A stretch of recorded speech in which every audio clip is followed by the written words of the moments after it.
A new state-funded project could bring much-needed upgrades to the courthouse in downtown Fresno. Why supporters are touting the plans as a win for the downtown area, and why others are worried about construction impacts on the connected buildings. The clock is ticking for senators on Capitol Hill to come to a compromise and pass a partisan health care plan following 2 failed votes. Anything we do has to have some long-term reforms to actually change the structure of the system to make healthcare more affordable. First, you kick 15 million Americans off of their health care in order to give billionaires a tax cut. And then after doing that, you double the premiums. What lawmakers on both sides of the aisle say is making it hard to come to an agreement and nail down a health care plan. Leaders in the military are in the hot seat over the Trump administration's deployment of National Guard troops in several cities. Hear why some lawmakers argued that the White House is using service members may be an abuse of power. And we are in a holding pattern in terms of this fog, but it is getting a little more dense out there this morning. Coming up, we'll track your visibilities and let you know about another dense fog advisory.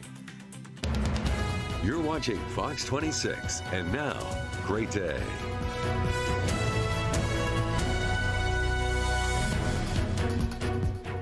Good morning. We begin this 5 o'clock hour with a live look at El Capitan with the slight view of Half Dome in Yosemite National Park. You even see some stars there in the background. Definitely something we're not seeing here on the Valley floor this Friday. No, not at all. Rinse and repeat as we're getting ready to end the week. Good Friday morning. I'm Carl Cook. And I'm Christina Rodriguez. Liz Gonzalez is off today. And I'm Justin Willis. Thank you for joining us. We're foggy again. And it's we're getting closer to Christmas and it feels like Groundhog Day. It's just the same thing over and over and over again. And you're really going to want to try to get up to those higher elevations like Yosemite there to really see the sky at all. So let's get your day planner here going and show you just how dreary it's going to be again. Right now, there is some really dense fog out there right now. If you're heading out the door right now, just take note of that. It's very thick out there, about a quarter mile in some places. 40 degrees though right now, and it definitely feels it too. Winds are out of the east-southeast at 3 miles an hour. The dew point's at 39, and here's the rest of your day. At 10 a.m., 42 at noon, 44 at 5, 45 degrees. Those low-hanging clouds sticking around for us once again. All right, so the fog is a little thicker this morning here, so we'll take a look at a dense fog advisory. We're also on standby for any possible school closures, flight delays, that sort of thing. So we'll track this dense fog advisory coming up. An investigation is underway following a fatal crash on Highway 99 that killed 2 people. It happened yesterday just after 6 p.m. Now, CHP says a big rig and a Honda Civic both traveling southbound on Highway 99 near Avenue 12. For reasons still unknown, the Honda driver lost control and veered into the path of the big rig. The truck driver hit the brakes but could not avoid the crash. The Honda driver and passenger, both around 30 years old, had died during the crash. The truck driver, along with his wife and 2 kids, were not hurt. Now, the drugs or alcohol do not appear to be a factor in the crash. And we have an update to a story we first brought you as breaking news on Great Day. Police say an arrest has been made after a man's body was found in Clovis yesterday morning. The man's body was found in a parking lot at Ashlan and Villa Avenues. This is near a busy Winco shopping center in the Fresno County Child Protective Services building. The identity of the person arrested has not been revealed. No other details have been shared, but if you have any information, you are asked to call Clovis PD or Valley Crime Stoppers right away. Now, there could be a new courthouse on our Fresno skyline. It's all part of a nearly $750 million state-funded project. Project leaders outlined the proposal last night during a public new courthouse workshop at the Fresno courthouse. They say the current County Superior Court building is outdated. It also doesn't meet modern safety, seismic, or accessibility standards. The plan would bring an 11-story courthouse within Courthouse Park while the existing courthouse stays in place. But connected buildings, including the sheriff's office headquarters and the annex jail, those will be demolished before construction starts. The project is also expected to create new construction jobs for people in our community. It is prevailing wage, and there will be lots of opportunities for locals in all different genres of trades and management of the project at all different levels. But project representatives say whether those jobs stay completely local, that will depend on the contractor. The proposed courthouse would add 36 courtrooms and consolidate court operations. Now, before construction could start, the project must clear environmental review, with officials hoping to complete that process by next summer. If approved, the goal is to open the new courthouse by November of 2031. Our time is 5:04, and here's what's going on with the fog this morning. Much more dense than it was yesterday here. We're down to a quarter-mile visibility in parts of Fresno County there, especially just to the east of us. So places like Sanger could be seeing some really dense fog right now. Everybody else, look at Reedley, Visalia, 3/4 of a mile visibility, waiting on some data from Porterville there.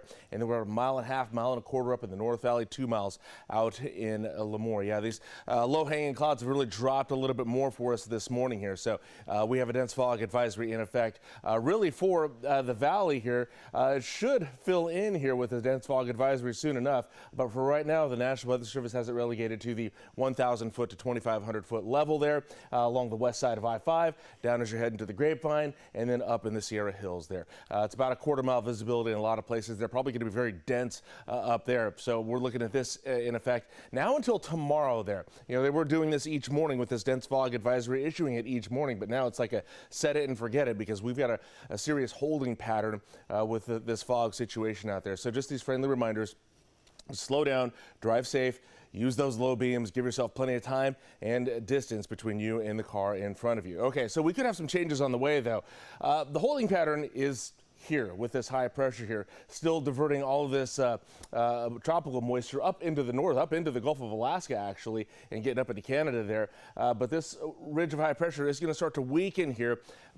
Probably the beginning of next week is when it'll start to weaken there, and then we'll get some of this starting to work its way into the state here. It's going to get fueled by a little bit of low pressure way out in the Pacific there. So tracking the future cast here, we're not expecting a lot, but our next best chance of rain will probably be here about the middle of next week here. You can kind of see how we get this band of moisture there working its way in. Now let's get to about Wednesday there, early Wednesday there. We see Northern California getting fairly inundated there with a little bit of precip there. But for our regions here, it looks like the Northern Sierra could see some activity there. Snow in the higher elevations at that time. This is Wednesday at 4 a.m., by the way. Likely lasting through the morning there. 11 o'clock, things drop down into the Central Sierra. Snow would be in the higher elevations at this point there, but it'd be mostly rain along the foothills there in the Northern Sierra, though. Bay Area, South Bay, it looks like maybe Monterey could get some rain at that time. And then that would really be it. I don't expect that we're going to see anything on the valley floor at that time. However, the following week could bring some better news in terms of rain out there. In the meantime, we are in this holding pattern out there. Low clouds, fog through the weekend, and we're pretty much going to be the same with temperatures here. 47 will be the high today, 48 tomorrow, 47 on Sunday, upper 30s, low 40s overnight. Rinse and repeat. All right, up next, we're going to get a look at your highs and lows across the rest of the San Joaquin Valley for your Friday. The UC Merced campus is looking at making changes when it comes to electric scooters. Now, those scooters have led to crashes, some even serious. At the start of this school year, a student was rushed to the hospital in serious condition. I guess he wasn't watching. Somebody was turning, going to the pavilion, and he ran straight to him. I think like a few minutes after, they had to like call up the ambulance to pick him up because it was like really badly injured. Others may simply require a trip to the health center, but a lot of students have seen a crash or two. There were so many injuries this past fall, in fact, the university put up more warning signs. Slow down, where to walk, and where to park. I make sure to have be aware of pedestrians when I'm on my scooter. So I don't really acknowledge the signs as much because I make sure to not run into anybody. In fact, the university sent out this policy review sheet describing best practices and what could happen if you do not pay attention. A citation, fine, impoundment, or even a more serious penalty. There's no talk of a ban, but something does need to change. So the university is taking feedback until January 12th to shape a new policy. Now, in Placer County, the Rockland School District voted this week to restrict the use of Class 2 e-bikes on elementary and middle school campuses. Class 2 e-bikes are those equipped with a throttle, allowing the bike to travel without pedaling and with a maximum speed of 20 miles per hour. Class 1 e-bikes will still be allowed on campuses as they don't have a throttle, and the motor will only be used for certain situations. The district says the decision was based on prioritizing student safety and to discourage reckless riding on campus, citing an uptick in crashes and injuries. This new policy goes into enforcement on February 2nd. The deadline for the expiration of Affordable Care Act subsidies is now just weeks away. Why the Senate failed to pass 2 health care partisan plans. And taking you live now to Homer, Alaska for a look at the Northern Lights right now. That is a beautiful shot and a beautiful way to get that weekend going for you this weekend. Time now is 4:09, close to 4:10 there, and 12 degrees. Wow, really, really cold. You can find new headlines in the weather forecast on your screen all morning long, even through the commercial break. Hi, I'm Monty Torres with Fox 26 News on YouTube. Thank you for checking out our YouTube channel, where we have loads of great content for you to choose from. And while you're here, why not click on the subscribe button right here? That way you can stay in touch with all the latest breaking news, everything news related within the Central Valley. And thank you for watching.